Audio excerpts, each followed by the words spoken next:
नमस्कार। मैं सुधीर श्रीवास्तव ज्योतिष अनुसंधान केंद्र में आपका स्वागत करता हूं। मित्रों, ज्योतिषीय परिचर्चा में आज मैं आपके लिए लेके आया हूं श्रृंखला परिवर्तन योग। इसको आरंभ करने से पहले मित्रों, अगर आप लोगों ने मेरे चैनल को अभी तक सब्सक्राइब नहीं किया है तो जल्द सब्सक्राइब करें, ताकि मेरे आने वाले नए एपिसोड और वीडियोस की सबसे पहले आपको जानकारी मिल पाए। मित्रों, श्रृंखला परिवर्तन योग ये एक ऐसा योग है कि जो वास्तव में इसकी परिभाषा आपको किसी ग्रंथों में एक रिटन वे में, एक लिखित वे में तो नहीं मिलेगी, क्योंकि ये एक ऐसा योग है कि जो कि दूसरे योग का एक्सटेंशन है, डेरिवेशन है। तो इसको समझना मतलब एक योग है, उसी का ही एक्सटेंडेड पार्ट है। परिवर्तन योग जो हम लोगों ने पढ़ा हुआ है ज्योतिष शास्त्र में, उसका एक्सटेंडेड पार्ट है श्रृंखला परिवर्तन योग। ये बहुत ही शुभ फल दे सकता है अगर ये श्रृंखला परिवर्तन योग, जो मैं अभी आपको टर्म्स एंड कंडीशंस बताऊंगा, कि डिफिनीशन बताऊंगा, तो ये कई जगह पे बहुत अच्छे, बहुत शुभ फल भी परिणाम दे सकता है। तो श्रृंखला परिवर्तन योग को समझने से पहले हमें कुंडली में डिस्पोजिटर का रोल कितना महत्वपूर्ण है, किसी राशिपति का बली और कमजोर होना कितना फर्क ला सकता है फलादेश में, फलित में कितना अंतर ला सकता है, इसको समझना बहुत ही महत्वपूर्ण है। तो हम इस टॉपिक से पहले डिस्पोजिटर के रोल को और राशिपति के रोल को समझेंगे कि क्या है। अगर डिस्पोजिटर, किसी भी ग्रह का अगर डिस्पोजिटर अगर मजबूत है, बलवान है, फेवरेबल पोजीशन में है, तो रिजल्ट में कितना फर्क डाल सकता है। अब लेट सपोज, मान लीजिए किसी भाव में कोई ग्रह अपनी उच्च राशि में बैठा है। किसी भाव में मान लीजिए कि कोई ग्रह अपनी उच्च राशि में बैठा है, और जिस राशि में बैठा है उसका स्वामी कुंडली की अपनी नीच राशि में बैठा है। मतलब जो ग्रह जिस भाव में उच्च राशि का होकर बैठा है, मान लीजिए वह उस राशि का स्वामी, जो मतलब ग्रह जिस भाव में उच्च का होकर बैठा है, उसका स्वामी, उस भाव का स्वामी, उस राशि का स्वामी कुंडली के किसी अपनी नीच राशि में स्थित है। अब ये देखा जाए, अगर प्रथम दृष्टया देखा जाए कि उस भाव में एक उच्च का ग्रह होकर बैठा है, तो ये प्रथम दृष्टया बहुत अच्छा बात है। और अगर वो शुभ भाव में बैठा है तो कोई ये भी देख के कह देगा सीधे कि भाई जातक को बड़े अच्छे शुभ फल प्राप्त होंगे उस ग्रह से संबंधित।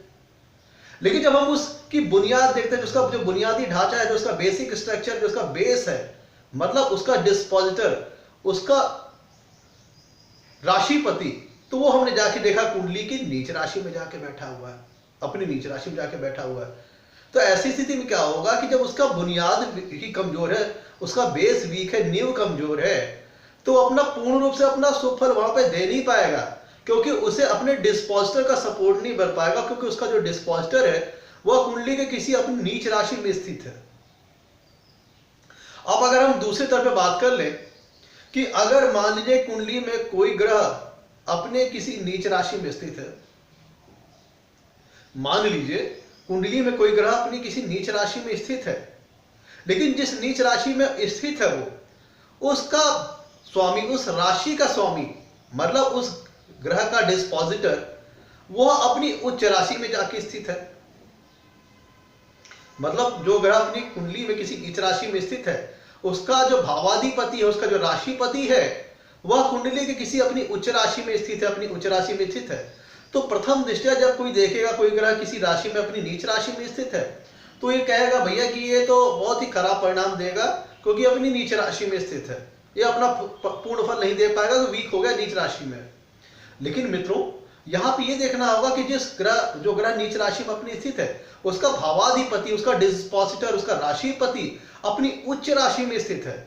तो जो क्रूशियल डैमेज, जो उसको भयंकर डैमेज उस भाव को, उस राशि को वो ग्रह पहुंचाता अपनी नीच राशि में स्थित होने के कारण, वह नहीं पहुंचा पाएगा। क्यों? क्योंकि जो उसका बुनियादी स्ट्रक्चर है, जो उसका बेसिक ढांचा है, जो उसका नींव है, मतलब उसका डिस्पोजिटर, उसका भावाधिपति, उसका राशिपति, वह अपनी उच्च राशि में स्थित है। तो जिसके चलते उस भाव को वो अहित नहीं कर पाएगा। क्यों? क्योंकि उसका भावाधिपति अपनी उच्च राशि में स्थित है। ये तो हमने दो कंडीशन समझ लेते हैं। अब तीसरी कंडीशन समझ लीजिए कि मान लीजिए कोई ग्रह अपनी कुंडली, कोई ग्रह कुंडली में अपनी उच्च राशि में स्थित है और जिस उच्च राशि में वह स्थित है उसका भावाधिपति या कहें डिस्पोजिटर या कहें राशिपति वह भी अपनी उच्च राशि में स्थित है, वह भी अपनी उच्च राशि में स्थित है।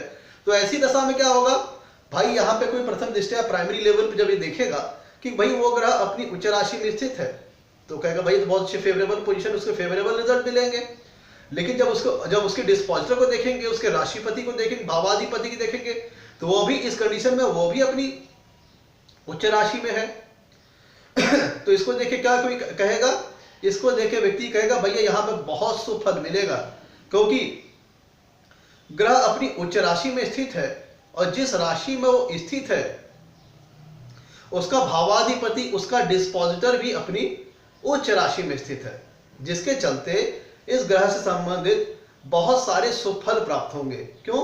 क्योंकि उसका भावाधिपति, उसका राशिपति, उसका डिस्पोजिटर भी अपनी उच्च राशि में स्थित है, जिसके चलते व्यक्ति को काफी शुभ फल प्राप्त होंगे।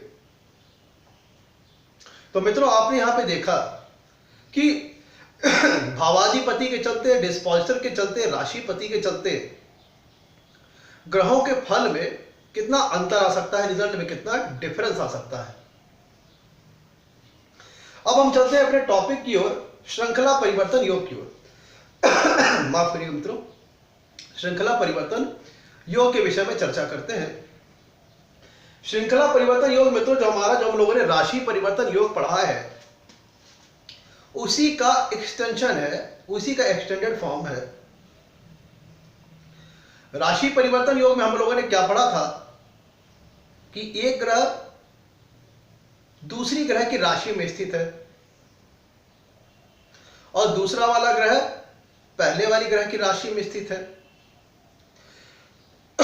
उसमें हम लोगों ने पढ़ा था कि जो पहला ग्रह है वह दूसरे ग्रह की राशि में स्थित है और जो दूसरा ग्रह है वो पहले वाले ग्रह की राशि में स्थित है।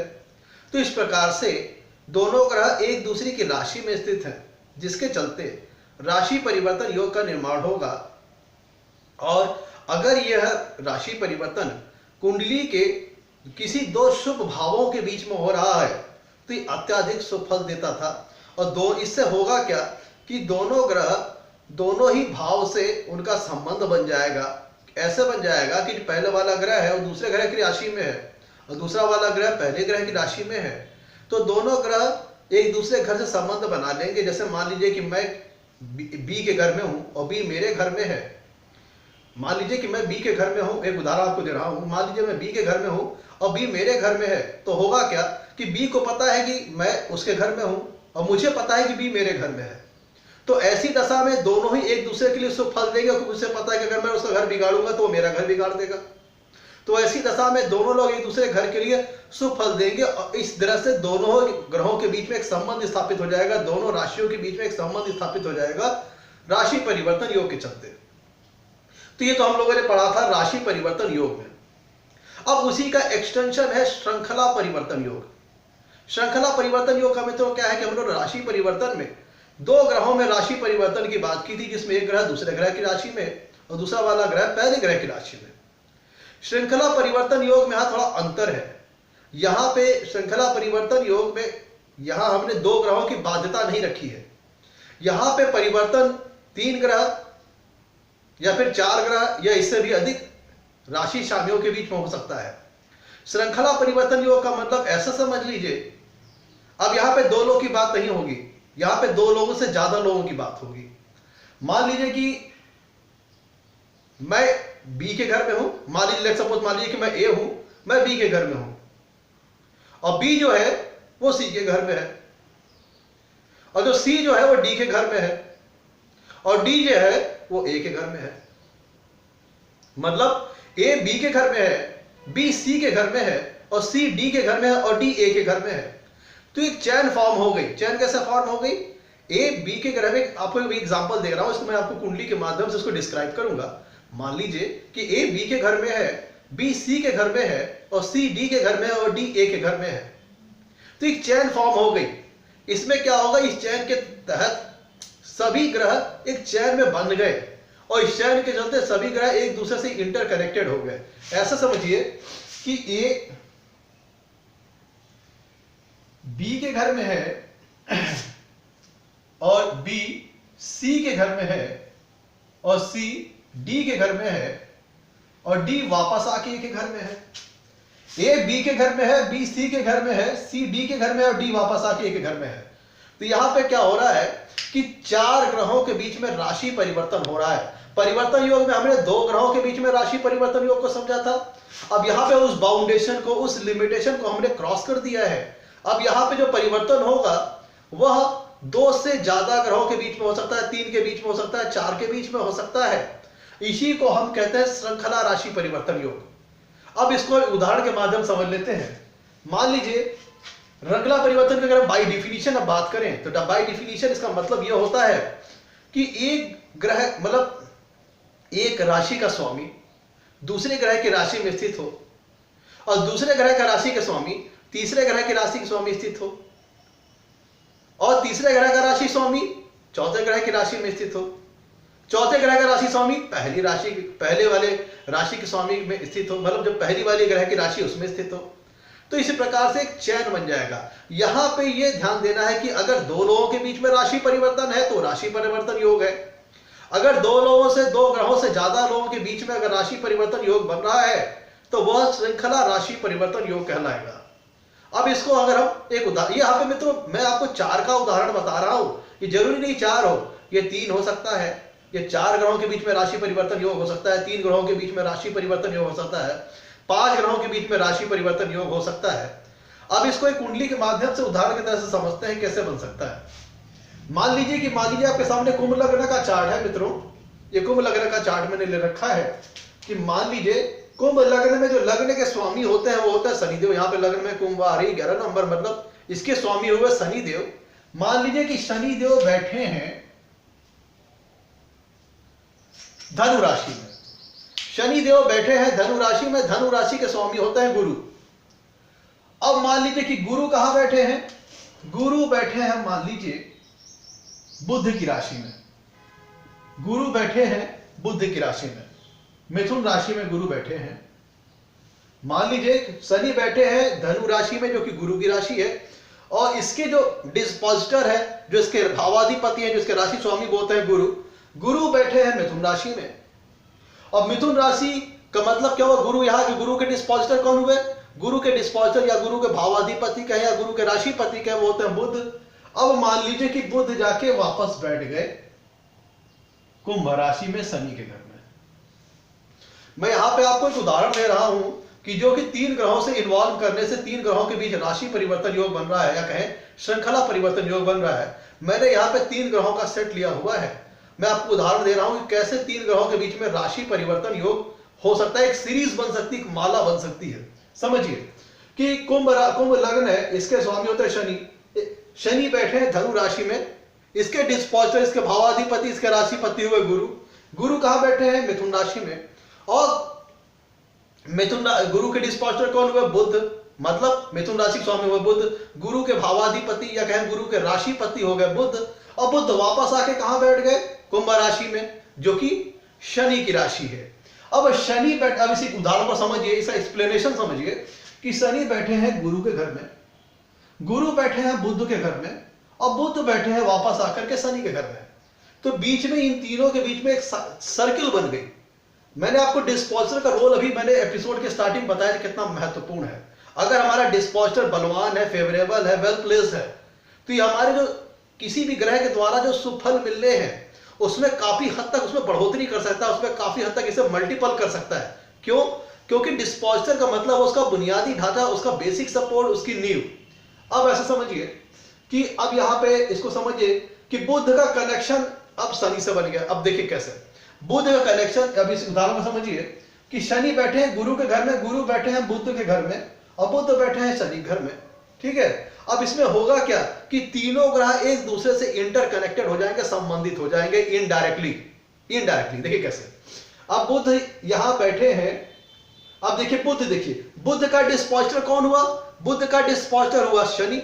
और शनि कहां बैठे हैं, धनु राशि में। और शनि के डिस्पोजिटर क्यों हुए, भावाधिपति कौन हुए, गुरु। गुरु बैठे हैं बुध मिथुन राशि में, और गुरु के डिस्पोजर कौन हुए? बुध। बुध कहां बैठे? वापस आकर के शनि राशि में बैठ गए। तो ये चक्र बन जाएगा, सर्किल बन जाएगा।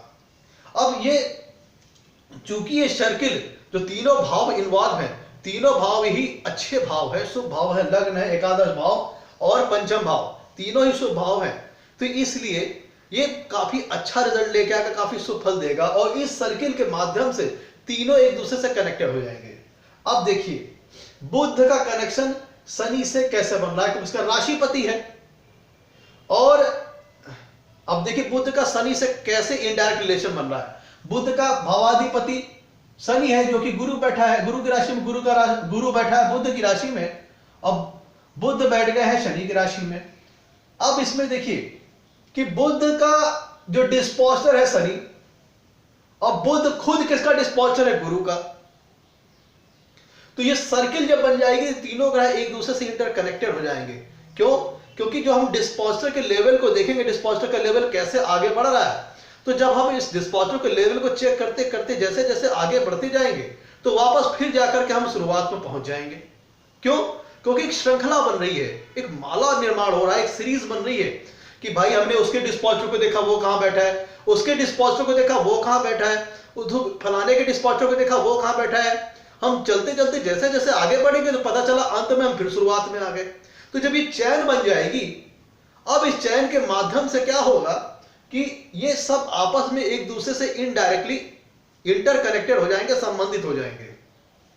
तो जिस प्रकार से राशि परिवर्तन के योग में दोनों ग्रहों का एक दूसरे की राशि में होने के कारण संबंध बन जाता था, और दोनों भावों का बल बढ़ जाता था, और दोनों भावों से संबंधित अगर ये राशि परिवर्तन किसी शुभ भाव में हो रहा होता था, तो दोनों भावों के फलों में काफी बढ़ोतरी हो जाती, काफी शुभ फल प्राप्त होते थे।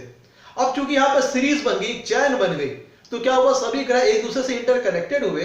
तो उस दशा में क्या होगा? सभी ग्रहों का इनडायरेक्टली एक दूसरे से लिंक बन जाएगा, लिंकअप जनरेट हो जाएगा। तो अगर इस श्रृंखला राशि परिवर्तन में किसी भी शुभ भावों के राशि स्वामियों के बीच में परिवर्तन हो रहा होगा, अब ये दो, यहां पे एक चीज तो क्लियर है कि 2 से ज्यादा होना चाहिए, 3, 4 या 5 जो भी उसे हो सकता है। मैं आपको बताया कि 2 से ज्यादा होना चाहिए।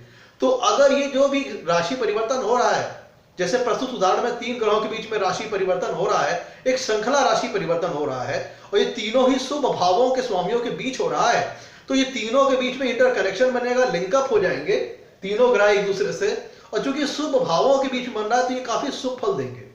तो अगर हमारा श्रृंखला राशि परिवर्तन चाहे वो कितने लेवल तक जाए, कितने ग्रहों के राशि परिवर्तन तक जाए, अगर वो शुभ भावों के स्वामियों के बीच में बन रहा है, तो काफी वो शुभ फल देने वाला हो जाएगा, काफी अच्छे रिजल्ट लेके आएगा। तो मित्रों, ये था आज का हमारा एपिसोड श्रृंखला राशि परिवर्तन के ऊपर। ये मित्रों राशि परिवर्तन योग का एक एक्सटेंडेड फॉर्म है, एक्सटेंशन फॉर्म है।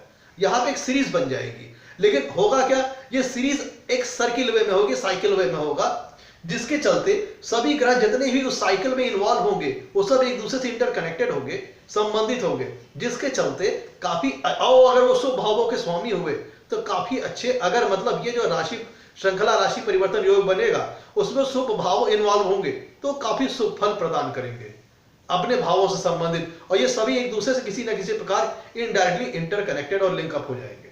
मित्रों, ये था हमारा एपिसोड आज का श्रृंखला राशि परिवर्तन के ऊपर। अगर आपको हमारा एपिसोड पसंद आया हो तो इसे लाइक करें, चैनल को सब्सक्राइब करें। आज के लिए इतना ही मित्रों, धन्यवाद।